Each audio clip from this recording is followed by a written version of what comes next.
Assalamualaikum warahmatullahi wabarakatuh, dan salam sejahtera untuk semuanya. Pada kesempatan ini akan disajikan cara melaksanakan tugas mandiri. Simaklah dengan seksama, penjelasan isi panduan tugas mandiri bagi peserta PCP Diklat berjenjang tingkat dasar ini.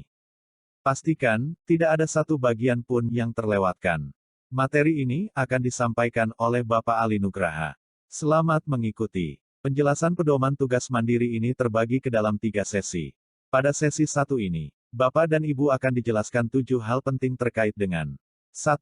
Persyaratan peserta tugas mandiri. 2. Alur kegiatan pelaksanaan tugas mandiri. 3. Bentuk kegiatan tugas mandiri. 4. Mata latih atau materi substansi yang dapat dipilih oleh peserta. 5. Penulisan RP3 dan kelengkapannya. 6. Penulisan ringkasan materi. 7. Penulisan bahan paparan atau bahan presentasi. Setiap poin tersebut akan dijelaskan satu persatu. Siapa yang berhak mengikuti kegiatan tugas mandiri pada diklat ini? Terdapat persyaratan mutlak bagi peserta yang dapat mengikuti tugas mandiri, yaitu 1. Peserta telah menyelesaikan atau tuntas mengikuti tahap tatap muka interaktif, yaitu melalui Vicon dan WA Group sebanyak 60 jam pelajaran, dan 2. Peserta tersebut dinyatakan lulus. Tanda bahwa peserta telah lulus pada tahap tatap muka, dibuktikan dengan surat keterangan yang menyatakan bahwa yang bersangkutan telah mengikuti PCP Diklat berjenjang tingkat dasar tahap tatap muka, dengan perolehan nilai minimal 70 atau dengan kriteria cukup baik. Jika peserta telah memenuhi kedua persyaratan tersebut, maka ia akan melaksanakan tugas mandiri. Adapun penyelesaian tugas mandiri harus dituntaskan dalam waktu 10 hari. Setelah tuntas, maka laporan kegiatan tugas mandiri disampaikan paling lambat 2 hari setelah penuntasan. Jadi total waktu keseluruhan untuk menyelesaikan tugas ini adalah 12 hari. Bagaimanakah alur kegiatan tugas mandiri dijalankan? Terdapat 3 tahapan utama, yaitu 1. Tahap verifikasi peserta, 2. Tahap penyelesaian tugas mandiri, dan 3. Tahap upload atau pengiriman tugas. Baiklah, akan dijelaskan satu persatu secara umum. Pertama, verifikasi peserta. Sebagaimana dijelaskan di awal terkait persyaratan peserta, maka peserta tugas mandiri adalah yang terbukti telah tuntas mengikuti tahap tatap muka sebanyak 60 jam pelajaran, dan mendapat nilai minimal 70, serta tercantum dalam surat keputusan panitia atau penyelenggara. Tahap kedua, yaitu tahap penyelesaian tugas mandiri. Setiap peserta akan mengerjakan 4 tugas utama, yaitu 1. Menyusun RP3 dan kelengkapannya untuk 2 mata latih. 2. Membuat rekaman video atau audio simulatif untuk 2 mata latih, sesuai dengan RP3 yang telah dibuatnya. 3. Peserta menulis peristiwa pembelajaran. Tugas ini, untuk mengetahui tingkat pemahaman peserta atas pelatihan yang dilakukannya, serta merupakan perwujudan dari kemampuan setiap peserta dalam penilaian dan merefleksi suatu kegiatan pelatihan. Juga berdasarkan tugas ini, akan terpancar besaran komitmen dari setiap peserta sebagai pelatih bidang PAUD di GTK. Sedangkan tugas keempat, yang harus diselesaikan peserta adalah membuat laporan tugas mandiri.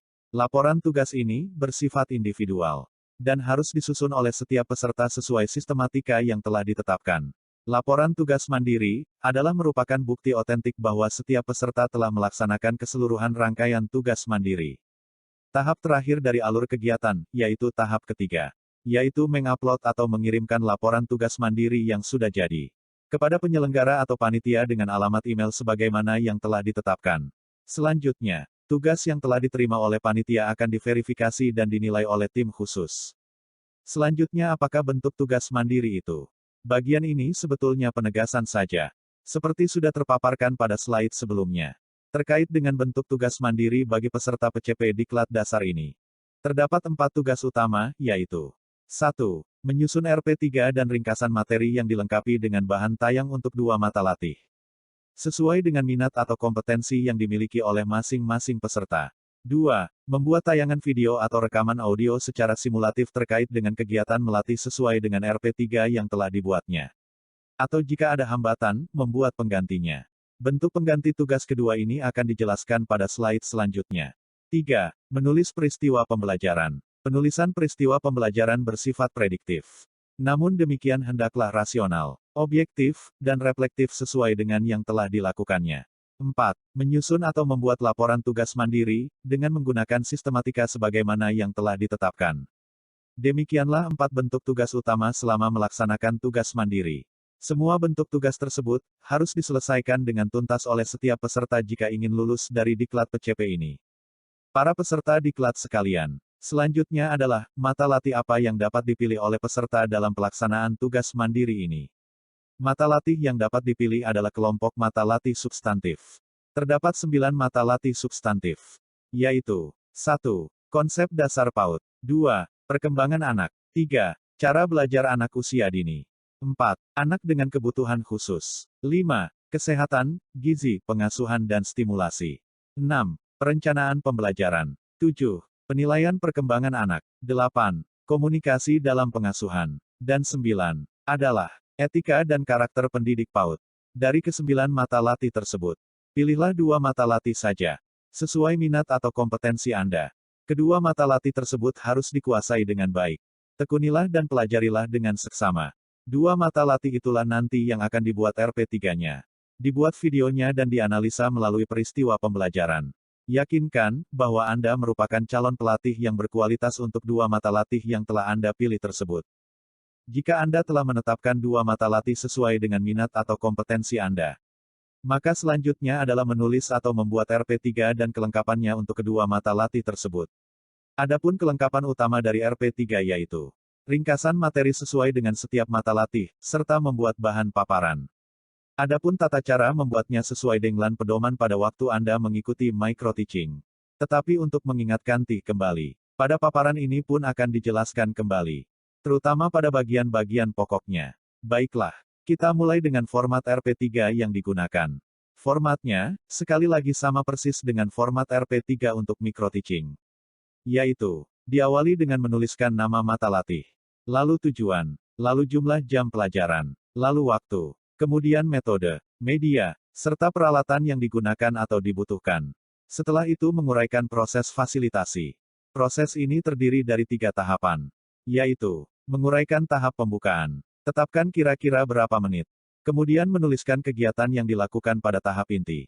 Tuliskan pula berapa lama waktu yang dibutuhkan pada tahap inti ini. Tuliskan dalam hitungan menit. Terakhir, tahap ketiga adalah penutup. Tuliskan kegiatan penutup. Jangan lupa tuliskan berapa menit Anda membutuhkan waktu dalam kegiatan penutup tersebut. Jika sudah lengkap Anda tuliskan sesuai dengan format, maka RP3 yang Anda buat dinggap telah selesai. Tetapi yang terbaik, Anda boleh cermati berulang-ulang, barangkali masih Anda yang ingin disempurnakan pada bagian tertentu. Lakukanlah penyempurnaan, agar RP3 yang Anda kumpulkan dalam tugas mandiri, adalah RP3 terbaik yang Anda buat. Sama halnya dengan format RP3. Format ringkasan materi yang dibuat dalam tugas mandiri pun, acuannya juga sama, yaitu seperti yang dibuat pada saat micro-teaching. Yaitu, dibuat sebanyak 1-2 halaman. Dengan ukuran kertas HPS, A4. Pengetikan atau penulisan dengan jarak 1,5 spasi. Dengan ukuran font kalibri besar 11.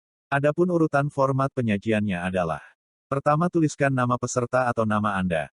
Lalu tuliskan asal daerah.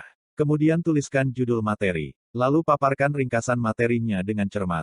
Jika telah selesai, bacalah berulang-ulang. Jangan sampai ada bagian yang terlewat, atau terjadi salah pengetikan atau penulisan. Para peserta sekalian, di samping Anda harus membuat ringkasan materi, sebagai pelatih Anda juga hendaklah mampu membuat bahan paparan, atau bahan presentasi. Bagaimanakah formatnya? Pada tugas mandiri ini, format bahan paparan atau bahan presentasi dianjurkan menggunakan PowerPoint. Karena presentasi dengan PowerPoint pada saat ini, merupakan yang paling populer. Bagaimanakah ketentuannya? Perhatikan baik-baik. 1. PowerPoint yang dibuat. Sebanyak 8 slide, dengan ketentuan tiap slide sebagai berikut. Slide 1, memuat tentang identitas materi. Slide 2, menuliskan identitas pelatih. Slide 3 sampai dengan slide 7. Berisi uraian pokok-pokok materi paparan. Dan, slide 8. Sebagai slide terakhir berisikan kesimpulan dan penutup. Manfaatkanlah sebaik-baiknya 8 slide tersebut. Optimalkan berisi materi paparan atau materi presentasi yang betul-betul sesuai kebutuhan pelatihan. Pertanyaannya adalah, bagaimanakah jika Anda mendapatkan hambatan atau kendala dalam membuat PowerPoint?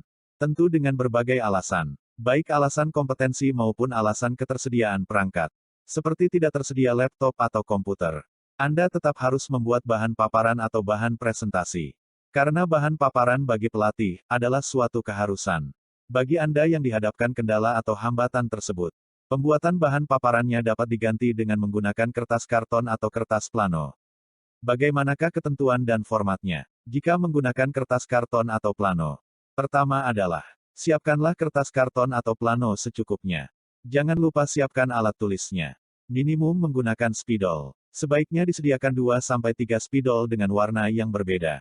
Jika telah siap, lalu tuliskanlah bahan paparan di karton atau plano yang telah disiapkan tersebut. Adapun urutan penyajiannya, adalah sebagai berikut. Pertama, tuliskan identitas materi.